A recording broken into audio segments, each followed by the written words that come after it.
بسم اللہ الرحمن الرحیم۔ نبی کریم صلی اللہ علیہ وسلم کا ارشاد ہے کہ جب بھی مرغے کی اذان سنو تو اللہ تبارک تعالیٰ سے اس کا فضل مانگو، کیونکہ مرغا فرشتوں کو دیکھ کر اذان دیتا ہے۔ نبی کریم صلی اللہ علیہ وسلم کی اس حدیث مبارک سے ہمیں معلوم ہوتا ہے کہ مرغا فرشتوں کو دیکھ سکتا ہے اور فرشتوں کو دیکھنے کے بعد ہی اذان دیتا ہے۔ بزرگوں کا کہنا ہے اگر مرغا صبح صبح جب سورج طلوع ہو رہا ہوتا ہے اس وقت اذان دیتا ہے تو مرغوں کی یہ اذان بہت ہی زیادہ مبارک ہوتی ہے، کیونکہ مرغا یہ اذان رزق کے فرشتوں کو دیکھ کر دے رہا ہوتا ہے، کیونکہ صبح کے وقت سب سے پہلے رزق کے فرشتے ہی گھر میں داخل ہوتے ہیں، اور اگر ایسے میں گھر والے ایک چھوٹا سا عمل کر لیتے ہیں تو ان کے گھر میں اس قدر مال و دولت آ جائے گی کہ گھر والوں کو سمجھ ہی نہیں آئے گی کہ اتنی دولت رکھی کہاں اور اس کا کرے کیا۔ میرے پیارے دوستو، اگر آپ نے بھی اپنے گھروں میں مرغا رکھا ہوا ہے اور آپ کا مرغا سورج نکلنے کے وقت اذان دیتا ہے تو آپ یہ عمل کریں کہ سب سے پہلے ایک مرتبہ درود شریف پڑھ لیں اور اس کے بعد 33 مرتبہ سبحان اللہ الحمدللہ اللہ اکبر 3 بار الفاظ کو اکٹھا پڑھے تو 1 مرتبہ ہو جائے گا۔ ان کو 33 مرتبہ پڑھ لیجیے اور آخر میں پھر سے 1 مرتبہ درود شریف پڑھ لیجیے۔ اس کے بعد اپنے گھر کے رزق کے لیے اللہ تبارک تعالیٰ کے سامنے عاجزی سے اور دل کی گہرائی سے دعا کرے۔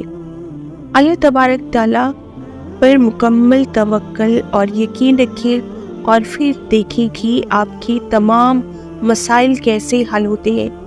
یہ بھی جان لیجیے کہ اکثر لوگوں کا یہ کہنا ہے کہ صرف سفید مرغے ہی فرشتوں کو دیکھ سکتے ہیں، لیکن حقیقت میں تو تمام مرغے، ان کا رنگ کیسا بھی ہو اور ان کا تعلق کسی بھی نسل سے ہو، یا تمام مرغے فرشتوں کو دیکھ سکتے ہیں۔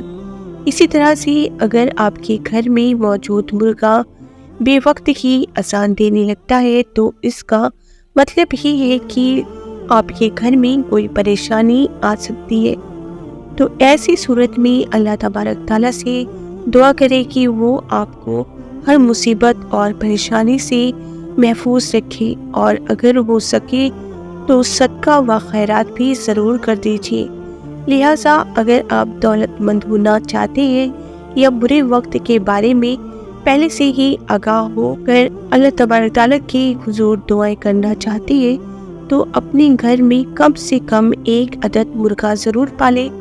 نمبر 2، بلی۔ ہمارے پیارے نبی صلی اللہ علیہ وسلم کو بلی سے بے حد محبت تھی اور بہت ہی زیادہ پسند بھی تھی، یہاں تک کہ آپ صلی اللہ علیہ وسلم کے گھر میں ایک بلی آیا کرتی تھی۔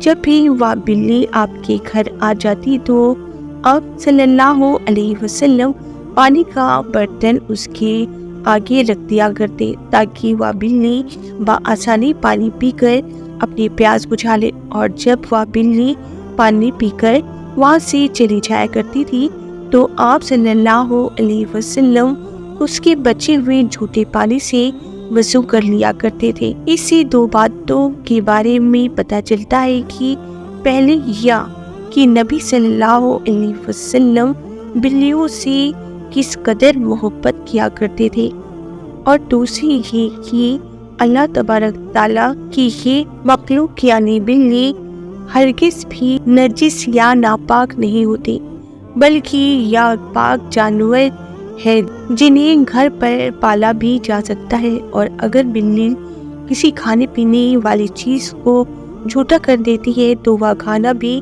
ہرگز ناپاک نہیں ہوتا، بلکہ بلی کے جھوٹے کھانے کو کھایا بھی جا سکتا ہے۔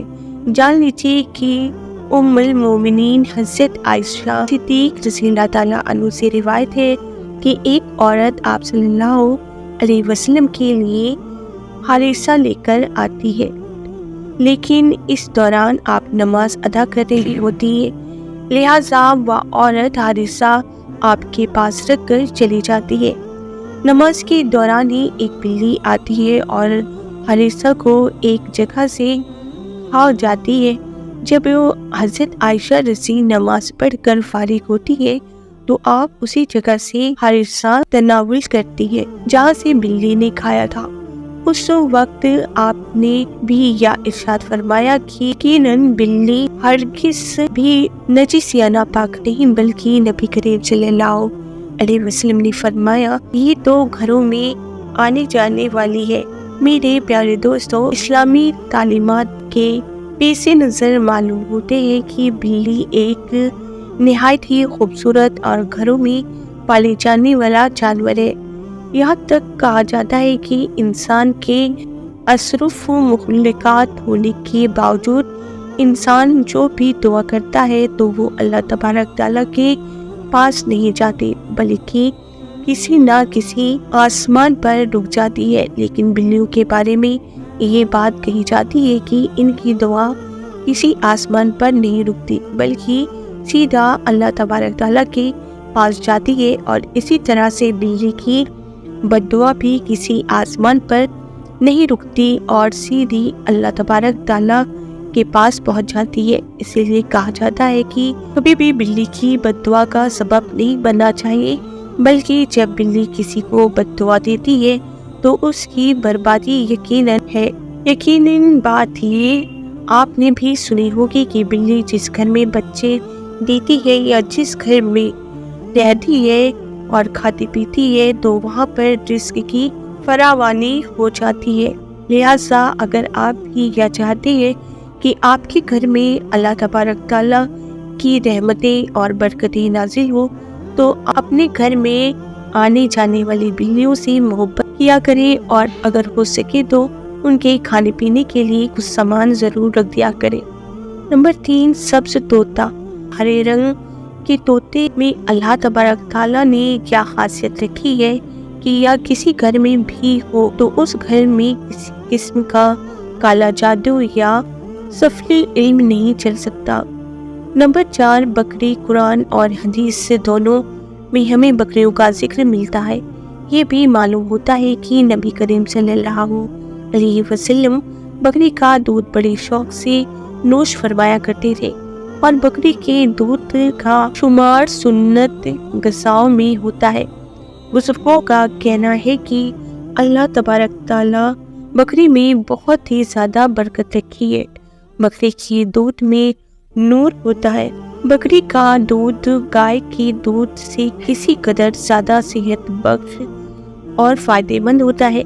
اس کا اندازہ اس بات سے لگا سکتے ہیں کہ 12 سال کی عمر کے بعد 50% لوگوں کو گائے کا یا بھینس کا دودھ ہضم ہی نہیں ہوتا، یعنی وہ جو دودھ پیتے ہیں تو وہ ہضم ہوئے بغیر ہی جسم سے باہر نکل جاتا ہے، جبکہ بکری کا دودھ میں بھینس اور گائے کے دودھ کی نسبت نہ صرف بہت زیادہ غذائیت پائی جاتی ہے بلکہ ایک 80 سال کے بوڑھے کو بھی بکری کا دودھ آسانی سے ہضم ہو جایا کرتا ہے۔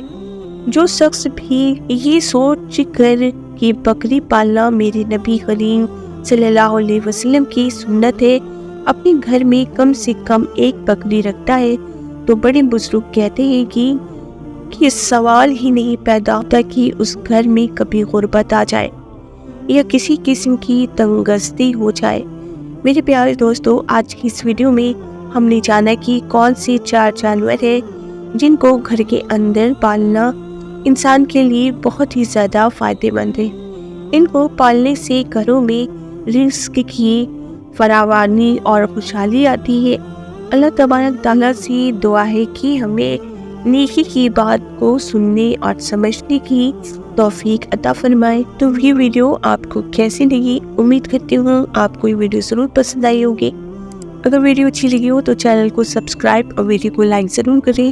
اللہ حافظ۔